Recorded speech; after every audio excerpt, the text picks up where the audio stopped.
BNP নেতা বীর মুক্তিযোদ্ধা হাফিজউদ্দিন তিনি মন্তব্য করেছেন এই সরকার মুক্তিযুদ্ধের যে অর্জিত সংবিধান সেই সংবিধান পরিবর্তন করে ফেলার চেষ্টা করছে এবং তার বিরোধিতা তিনি করছেন। তিনি যখন এই বিরোধিতা করছেন তখন বিএনপির অবস্থান কি? বিএনপি কি এই পরিবর্তনের মানে তার যে মতামত সেই মতামত কি বিএনপিরও মতামত? তিনি যে দলটা করেন সেই দলের একই মতামত? কিংবা যদি একই মতামত না হয় তাহলে তিনি কি বিএনপির ফোরামে এটা নিয়ে আলোচনা করেছেন? আলোচনা করে বিএনপিকে বোঝানোর চেষ্টা করেছেন যে এই ব্যাপারে কোনো ছাড় দেয়া যাবে না, ছাড় দেওয়া উচিত হবে না।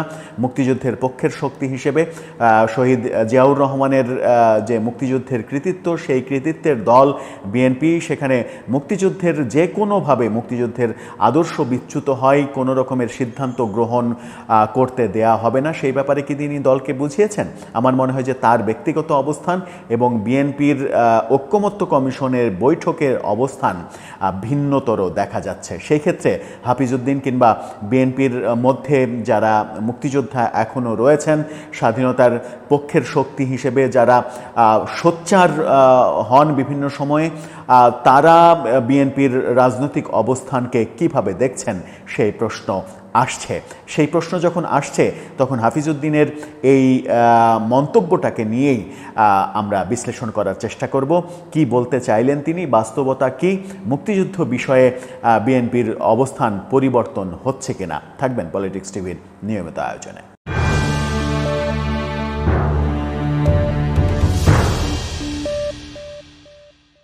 দর্শক, পলিটিক্স টিভির নিয়মিত ভিডিওগুলো স্পন্সর করছে প্রজাপতি.টিভি, নতুন ওটিটি প্ল্যাটফর্ম। আপনারা চাইলে ইউটিউবে, ফেসবুকে, ইনস্টাগ্রামে, টিকটকে দেখে নিতে পারেন। ডেসক্রিপশন বক্সে লিঙ্ক দেওয়া থাকবে, সেখান থেকেও আপনারা দেখে নিতে পারেন প্রজাপতির কার্যক্রম। চলে যাচ্ছি মূল ভিডিওতে। বলছিলাম বিএনপি নেতা হাফিজউদ্দিন, মেজর হাফিজ, তিনি মন্তব্য করেছেন যেটা নিয়ে শিরোনাম হয়েছে, বিভিন্ন রকমের কথা বলেছেন একটা অনুষ্ঠানে তিনি। তার মধ্যেই গুরুত্বপূর্ণ একটা মন্তব্য হচ্ছে মুক্তিযুদ্ধ করে যে সংবিধান লেখা হয়েছে তা মিথ্যা প্রমাণের চেষ্টা হচ্ছে। শিরোনামটা দেখে নিতে পারেন, ইত্তেফাকের শিরোনাম। সেখানেই তিনি বলছেন যে এই অভিযোগটা করেছেন বিএনপির স্থায়ী কমিটির সদস্য মেজর অবসরপ্রাপ্ত হাফিজউদ্দিন। শনিবার তিনি এই মন্তব্যটা করেন। এই সময় বিএনপির এই নেতা বলেন, এমন কোনো দেশ নেই যেখানে অনির্বাচিত সরকার সে দেশের সংবিধান সংশোধন করতে চায়। মুক্তিযুদ্ধ করে যে সংবিধান লেখা হয়েছে তা মিথ্যা প্রমাণ করার চেষ্টা হচ্ছে। এই যে মন্তব্য, আরও অনেক কথা বলেছেন, সেই প্রসঙ্গে না যায়। তিনি বলেছেন যে এই সরকার জুলাইয়ের যে স্পিরিট সেই স্পিরিট ধারণ করে না বলেই সমস্যা হচ্ছে। কিন্তু মুক্তিযুদ্ধের মাধ্যমে অর্জিত যে সংবিধান সেই সংবিধানকে পরিবর্তন করে ফেলার চেষ্টা করা হচ্ছে, মিথ্যা প্রমাণের চেষ্টা হচ্ছে। এই যে মন্তব্য, এই মন্তব্যটা খুবই প্রাসঙ্গিক মন্তব্য। সরকার এবং সরকার সংশ্লিষ্ট রাজনৈতিক দলগুলোর নানা কার্যক্রমে সেই প্রসঙ্গ উঠে এসেছে।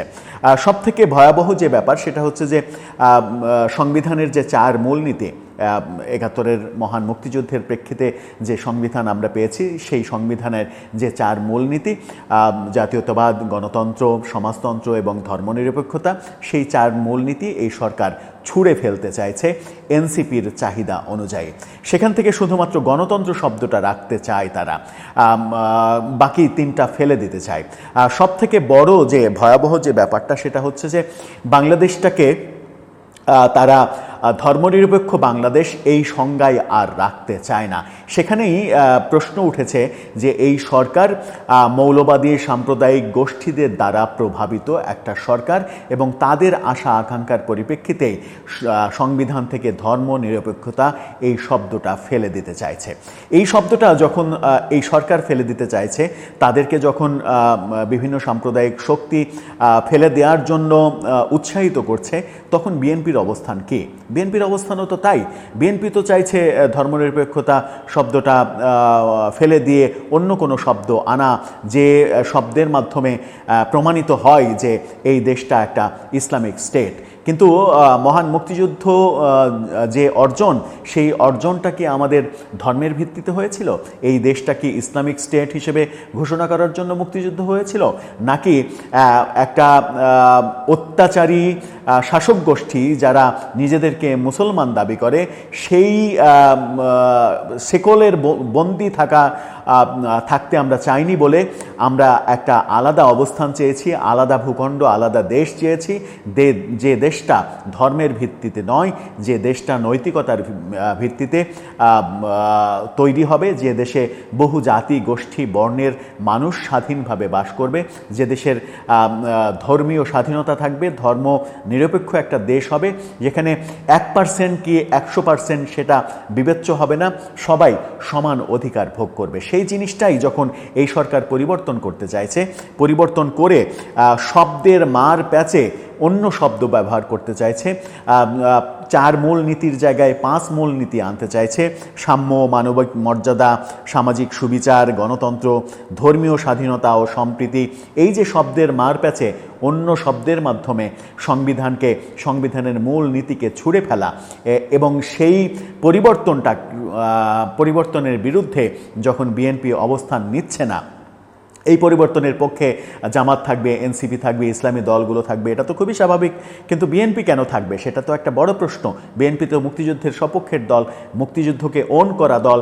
বিএনপির নেতা একজন বীর মুক্তিযোদ্ধা, একজন সেক্টর কমান্ডার, তার নেতৃত্বে গড়ে ওঠা একটা দল কেন এটা চাইবে 72-এর সংবিধানের মূল নীতি চেঞ্জ করতে? বিএনপি তো 72-এর সংবিধানকে ডিজোন করার কোনো কারণ নেই। বিএনপি যে কোনো কারণেই হোক আওয়ামী লীগের বিরুদ্ধে রাজনীতি করবে, এটা স্বাভাবিক। শেখ হাসিনার বিরুদ্ধে রাজনীতি করবে, এটা স্বাভাবিক। কিন্তু 72-এর সংবিধানের বিরুদ্ধে যারা রাজনীতি করতে চায় তাদেরকে সাপোর্ট দেওয়ার কথা নয় বিএনপি। সেই কারণেই বলছি যে মেজর হাফিজ যে মন্তব্যটা করলেন, সেই মন্তব্যটা একজন বীর মুক্তিযোদ্ধা হিসেবে তার করারই কথা। এবং বিএনপির ভেতরে যে বড় বড় মুক্তিযোদ্ধারা রয়েছেন, এখনও যারা বেঁচে রয়েছেন, তাদেরও মনের কথা এটাই। কিন্তু বিএনপির দলীয় অবস্থান ভিন্ন কেন? এই প্রশ্নটা বারবার বিভিন্ন মহল থেকে আসছে। বিএনপি কেন ধর্মনিরপেক্ষতা এই শব্দটা সংবিধান থেকে ফেলে দিতে চায়?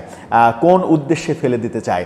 তারাও কি যারা সাম্প্রদায়িক রাজনীতি করে তাদের মতো করে ধর্মকে ব্যবহার করে রাজনীতি করতে চায়? সেটা তো করার কথা নয়, কারণ মুক্তিযুদ্ধকে ওন করে এই দল, মুক্তিযুদ্ধকে বুকে ধারণ করে এগিয়ে যেতে চায় এবং মুক্তিযুদ্ধের পক্ষের শক্তি হিসেবে তাদেরকেই আমরা চিনি। মুক্তিযুদ্ধের বিপক্ষের শক্তি যারা, তাদের সুরে সুর মিলিয়ে কিংবা তাদের প্রস্তাবে চুপ থাকার মাধ্যমে কি বার্তা দিতে চাইছে বিএনপি, সেটাও কিন্তু একটা বড় প্রশ্ন। সেটা কি শুধুই ভোটের রাজনীতি? আর ভোটের রাজনীতি করতে গিয়ে ভোটের রাজনীতির যে ভোটের রাজনীতি যে বুমেরাং হয়, ভোটের রাজনীতি যে একসময় কাজে দেয় না, ভোটের রাজনীতি তো আওয়ামী লীগও করতে গিয়েছিল, ভোটের রাজনীতি তো শেখ হাসিনাও করতে গিয়েছিলেন। ভোটের রাজনীতি করতে গিয়ে তিনি আওয়ামী লীগের রাজনৈতিক আদর্শ জলাঞ্জলি দিয়ে নানা কিছু করেছেন, অনেক কিছু করেছেন। তিনি বিতর্কিতভাবে, যেটা তার জীবনের সবথেকে বেশি সমালোচনা হয়েছে তার রাজনৈতিক কর্মকাণ্ডের মধ্যে, সেটা হচ্ছে কওমি জননী উপাধি নিয়েছেন। একটা বড় গোষ্ঠীকে হাতে রাখতে চেয়েছেন, তাদেরকে বিভিন্ন সুবিধা দিয়ে তাদেরকে নিজের পক্ষে নিতে চেয়েছেন। কিন্তু আদতে কি হয়েছে? তাদেরকে কি পক্ষে নিতে পেরেছেন তিনি? তাদের আস্থা অর্জন করতে পেরেছেন? নাকি তার সংকটকালীন সময়ে সেই পক্ষে নিতে চাওয়া মানুষগুলোই সব থেকে বড় বিরোধী শক্তি হিসেবে কাজ করেছে? বাস্তবতা তো আমরা দেখেছি 24-এর জুলাই আগস্ট আন্দোলনে কারা সব থেকে সক্রিয় ভূমিকা পালন করেছে, পেছন থেকে শক্তি সঞ্চয় করেছে, এ ব্যাপারগুলো দেখেছি। তার মানে হচ্ছে যে শেখ হাসিনার কৌশল বুমেরাং হয়েছে, শেখ হাসিনার ভোটের রাজনীতির কৌশল ব্যর্থ হয়েছে। সেই একই ধারার ভোটের রাজনীতির কৌশল বিএনপিও যদি করে তাহলে সেটাও ব্যর্থ হবে। একটা সময় বিএনপি যাদের সঙ্গে জোট করে নির্বাচন করেছে, যাদেরকে মন্ত্রিত্ব দিয়েছে, সেই ব্যাপারগুলো যথেষ্ট সমালোচনা হয়েছে বলেই বিএনপি আজকে একটা পরিশুদ্ধ অবস্থায় আসার চেষ্টা করছে।